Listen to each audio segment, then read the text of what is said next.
আসসালামু আলাইকুম and very good day everyone. আজকে এই লেকচার ভিডিওতে আমরা দেখব কেসিএল বা কিরশফস কারেন্ট ল।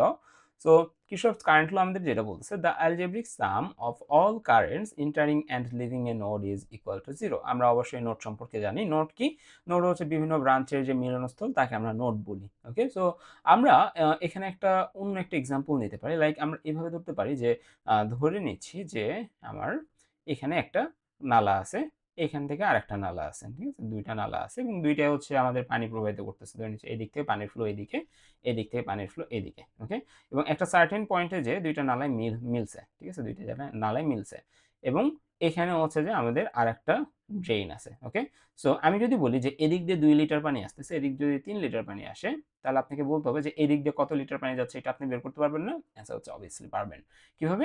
আপনি জানেন যে এদিক দিয়ে এই যে এটাকে আপনি যে নোড বলতেছেন, এটাকে আপনি নোড বা জাংশন বলতেছেন। এই নোড বা জাংশনে যে পরিমাণে পানি ইনটেক হচ্ছে এবং যে পরিমাণে পানি আউটটেক হচ্ছে, দুইটার সামেশন সমান। ওকে? সো আপনি এখানে বলতে পারেন ২ লিটার প্লাস ৩ লিটার, এখানে ৫ লিটার পানি ইনটেক হইলে আপনার ৫ লিটার পানি বের হচ্ছে। সো আমরা এটাকে এভাবে লিখতে পারি যে আমাদের total current entering in a node, total current বা পানি entering in a node is equal to total current leaving a node. Okay, total current leaving from the node. ওকে, এটাই হচ্ছে আমাদের কেসিএল বলতেছে। তো এখানে দেখি যে আমরা ধরতেছি যে এটা একটা নোড, ঠিক আছে? এটা একটা নোড। এই নোডে কারেন্ট আসতেছে কে কে? I1, I2, I5, ঠিক আছে? দেখেন তো এই জায়গায় তীর চিহ্ন দ্বারা আমরা বোঝাচ্ছি সবাই আমাদের এই নোডের দিকে কারেন্ট প্রবাহিত করতেছে। সো আমরা এখানে লিখতে পারি I1 plus I2 plus I5। ওকে, সো সবাই এখানে পানি দিচ্ছে। সো এখানে আমাদের সবাই পানি দিল। সবগুলা পানির ইকুয়াল কি হবে? যারা এই নোড থেকে বের হচ্ছে। সো এখানে যদি আমাদের একটা নোড না থেকে আরেকটা যদি ক্যানেল থাকতো, তাহলে আমি কি বলতাম? আমাদের এই ২ টা মিলে যে পরিমাণে পানি এখানে নিয়ে আসতেছে, এরা ২ জন মিলে সে পরিমাণে পানি এখান থেকে নিয়ে যাচ্ছে। ওকে? সো আমরা এখানে ইকুয়ালে লিখতে পারি কারা নিয়ে যাচ্ছে? I3 and I4. So I3 plus I4। Okay? So এই হচ্ছে আমাদের আ কিরশফের current law. Okay? Based on conservation of charge, charge can not accumulate at a node, total current entering equal to total current leaving. Okay, so এটা হচ্ছে আমাদের DC and AC both সার্কিটের জন্য প্রযোজ্য। সো এখানে যদি আমরা দেখি, এটা হচ্ছে আমরা কি দেখতেছি? এটা একটা নোড দেখতেছি এবং এই নোডের সাপেক্ষে যদি আমরা চিন্তা করি, এখানে কিছু কারেন্ট আসতেছে, কিছু বের হয়ে যাচ্ছে। ঠিক আছে? অর্থাৎ আমাদের এই নোডটাতে ইন্টারিং কারেন্ট কতটুকু দেখেন তো অ্যারো অনুযায়ী। I1 শুধুমাত্র ইন্টারিং, সো আমরা লিখলাম I1। বের হচ্ছে কারা? I2 and I3, সো আমরা লিখতে পারি I2 plus I3। Okay, so I1 equal I2 plus I3। এরপরে আমরা এক্সাম্পলটা ChatGPT দিয়ে জেনারেট করছি। এক্সাম্পলটা যদি দেখি আমাদের, দেখেন তো, আমি যদি এখানে বলি যে এখানে আমরা এখান থেকে যদি আমরা শুরু করি, ঠিক আছে?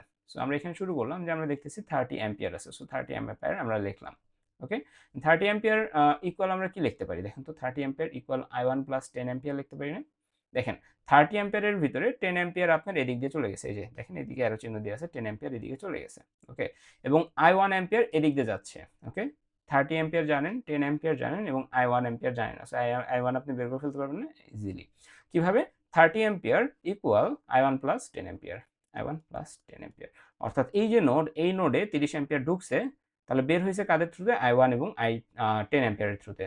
সো তাদেরকে যোগ করলে আমরা I1 এর মান পেয়ে যাবো। সো এখান থেকে আপনি I1 এর মান ইজিলি কত পেয়ে যাবেন? 30 মাইনাস 10 কত? 20 অ্যাম্পিয়ার। ফাইন। তাহলে এই নোডে আমাদের কারেন্ট কত আসতেছে? দেখেন তো, এদিক থেকে আমাদের এই নোডে আসতেছে 20 অ্যাম্পিয়ার কারেন্ট। এখন এখান থেকে আমাদের বের হচ্ছে, ঠিক আছে? I2 থেকে আমাদের কিছু কারেন্ট বের হয়ে যাচ্ছে, I3 থেকে আমাদের কিছু কারেন্ট বের হয়ে যাচ্ছে। ফাইন, খুবই ভালো। সো এই 20 অ্যাম্পিয়ার কারেন্ট আমাদের এদিক দিয়ে বের হয়ে যাচ্ছে। সো এখন যদি আমরা এখানে আবার একটা মেজারমেন্ট, আচ্ছা এখানে হচ্ছে আমাদের এটা ক্লোজড, ঠিক আছে? এটা হচ্ছে আমাদের ক্লোজড। ফাইন। এখন যদি আমরা এখানে আরেকটা ক্যালকুলেশন করি, সেটা হচ্ছে যে 20 ampere equal I2 plus I3, যে দুইটাই যেহেতু আমাদের এই নোডটাকে ত্যাগ করতেছে, সো আমরা এখানে লিখতে পারি যে 20 ampere equal I2 plus I3। ওকে, লিখলাম। ফাইন। এরপরে যদি আমরা এই নোডের সাপেক্ষে চিন্তা করি, এই নোডে কারা আসতেছে? I1 আসতেছে এবং আমাদের I1 আসতেছে এবং এই 10 অ্যাম্পিয়ার আসতেছে, তাই তো? সরি, I3 আসতেছে, এই যে I3 আসতেছে এবং 10 অ্যাম্পিয়ার আসতেছে এবং বের হয়ে যাচ্ছে কত? 15 অ্যাম্পিয়ার। সো আমরা এখানে লিখতে পারি না যে I3 প্লাস, এই যে এখানে আসতেছে I3 এবং এদিক থেকে যাচ্ছে 10 ampere. I3 plus 10 ampere equal আমরা লিখতে পারি 15 অ্যাম্পিয়ার। সো এখান থেকে আপনি ইজিলি I3 এর মানটা পেয়ে যাবেন। সো I3 ইকুয়াল হবে হচ্ছে 15 মাইনাস 10 হচ্ছে আমাদের 5 অ্যাম্পিয়ার। ওকে, সো আমাদের I3 হচ্ছে 5 অ্যাম্পিয়ার। 5 অ্যাম্পিয়ার। এন্ড এই যে I3 এর মান 5 অ্যাম্পিয়ার বের করলেন, এই 5 অ্যাম্পিয়ারটা আপনি এখানে বসায় দিতে পারেন না? হ্যাঁ, আপনি এখানে বসায় দিতে পারেন। সো এখানে যদি আপনি বসায় দেন, তাহলে কত আসবে? I3 এর মান যদি এখানে বসায় দেন, সো আমরা এটাকে আবার এখানে যদি লিখি যে 20 ampere equal I2 plus I3। ওকে, এবং আপনি লিখছেন যে 20 অ্যাম্পিয়ার মাইনাস I3 হচ্ছে আপনার কত, এখানে I3 এর মান হচ্ছে 5 অ্যাম্পিয়ার, সো 5 অ্যাম্পিয়ার হচ্ছে I2। ওকে, সো I2, সো I2 এর মান কত হবে, I2 এর মান হবে হচ্ছে কত, I2 এর মান হবে হচ্ছে 15 অ্যাম্পিয়ার। অর্থাৎ আপনি দেখে বুঝতে পারতেছেন 20 অ্যাম্পিয়ার আমাদের এখানে ঢুকছিল, 5 অ্যাম্পিয়ার এদিকে চলে গেছে, তাহলে এখানে I2 এর মান হবে কত, 15 অ্যাম্পিয়ার। সো আপনি এখানে 15 অ্যাম্পিয়ারও পেয়ে গেছেন। ফাইন, এখন আপনারা হচ্ছে এই দিক দিয়ে আসছেন, এখন এই পয়েন্টে আমাদের কারেন্টের মান কত হবে, I4। I4 এ আমাদের কারেন্টের মান ইকুয়েশন কি হবে দেখেন তো, এই 15 অ্যাম্পিয়ার কই আসছে, এদিক দিয়ে এখানে আসছে না। সো I4 ইকুয়াল আপনি লিখতে পারেন এই নোডে ইন্টারিং কারেন্টকে 15 অ্যাম্পিয়ার, আবার এদিক থেকে আমাদেরকে ঢুকছে, এদিক থেকে আমাদের ঢুকছে হচ্ছে 15 ampere. So I4 equal 15 ampere plus 15 ampere which is 30 ampere. Okay, এবং এইখান থেকে আপনি দেখতেছেন যে এই প্রান্তে আমাদের ইন্টার হয়েছিল আমাদের এই সার্কিটে 30 অ্যাম্পিয়ার এবং বেরো হচ্ছে কত, 30 অ্যাম্পিয়ার। ওকে, সো এইটা হচ্ছে মূলত আমাদের কিসের সাহায্যে আমরা এটাকে দেখলাম, এটাকে আমরা দেখলাম হচ্ছে কারশফ কারেন্ট ল থ্রুতে। ওকে, ফাইন।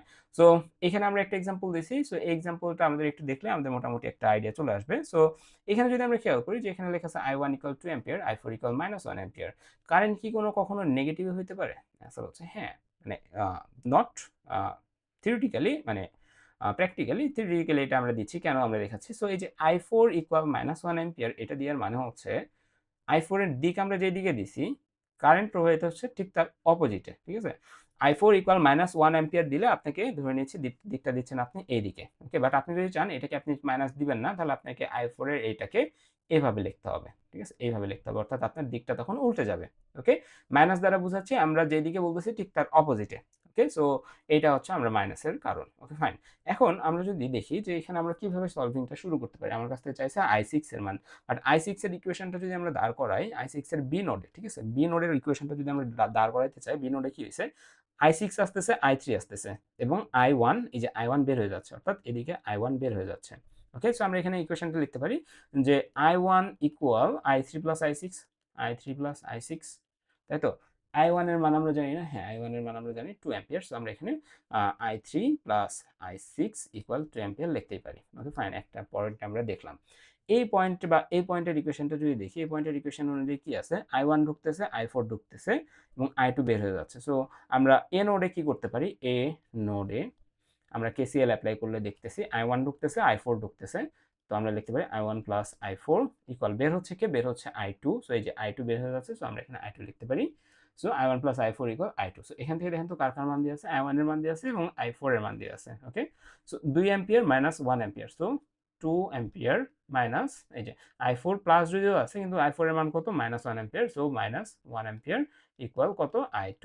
ওকে, সো আমাদের I2 এর মান কত হচ্ছে, I2 এর মান হচ্ছে আমাদের এখানে 1 ampere, I2 equal 1 ampere. Fine, আপনার এটা পেয়ে গেছেন। এখন আপনি এই নোডে আসেন, এই নোডে চিন্তা করেন, এটা কি নোড, এটা সি নোড। সো সি নোডের কথা চিন্তা করেন, সি নোডে KCL অ্যাপ্লাই করছেন, তাহলে এখানে ইনটেক হচ্ছে কে, আমাদের ঢুকতেছে কে, I2 অ্যান্ড I5 ঢুকতেছে, I2 ঢুকতেছে এবং I5 ঢুকতেছে, বের হচ্ছে বের হচ্ছে শুধুমাত্র I3 ইকুয়াল, তাহলে এখানে I3 দিলাম। I2 এর মান কত ভাই, I2 এর মান হচ্ছে আমরা মাত্র বের করলাম 1 অ্যাম্পিয়ার, সো আপনি এখানে 1 অ্যাম্পিয়ার দেন। I5 এর মান কত, -4 অ্যাম্পিয়ার, তাহলে -4 অ্যাম্পিয়ার দেন। তাহলে I3 এর মান কত হচ্ছে, I3 ইকুয়াল হচ্ছে আমাদের তাহলে -3 অ্যাম্পিয়ার। ওকে, I3 ইকুয়াল -3 অ্যাম্পিয়ার। ফাইন, এখন এই যে I3 এর মান আপনি পেয়ে গেছেন। ওকে, I3 এর মান পেয়ে গেছেন, এখন I3 মানটা এখানে বসা দেন, -3 ampere plus I6 equal 2 ampere. তাহলে I6 এর মান কত হবে, I6 এর মান হবে হচ্ছে আমাদের -3 এদিকে চলে গেলে প্লাস হয়ে যাবে, so 2 + 3 5 ampere. Okay, so this is our final answer, যে কিভাবে আমরা I6 টা বের করে ফেললাম। ওকে, সো আপনারা যে কোনো জায়গা থেকে শুরু করবেন এবং আপনার KCL অ্যাপ্লাই করবেন, ইকুয়েশনস গুলোকে লিখে রাখবেন, পর্যায়ক্রমে সলভ হয়ে যাবে। ওকে, সো একটু থিওরিটিক্যালি আমরা একটু যদি শার্পলি চিন্তা করি, তাহলে সবগুলো প্রবলেমই আপনি এই ধরনের সলভ করে ফেলতে পারবেন খুবই ইজিলি। ওকে, সো দেখা হচ্ছে পরবর্তী ভিডিওতে মেশ অ্যানালাইসিস নিয়ে। ভালো থাকবেন, সুস্থ থাকবেন, আল্লাহ হাফেজ।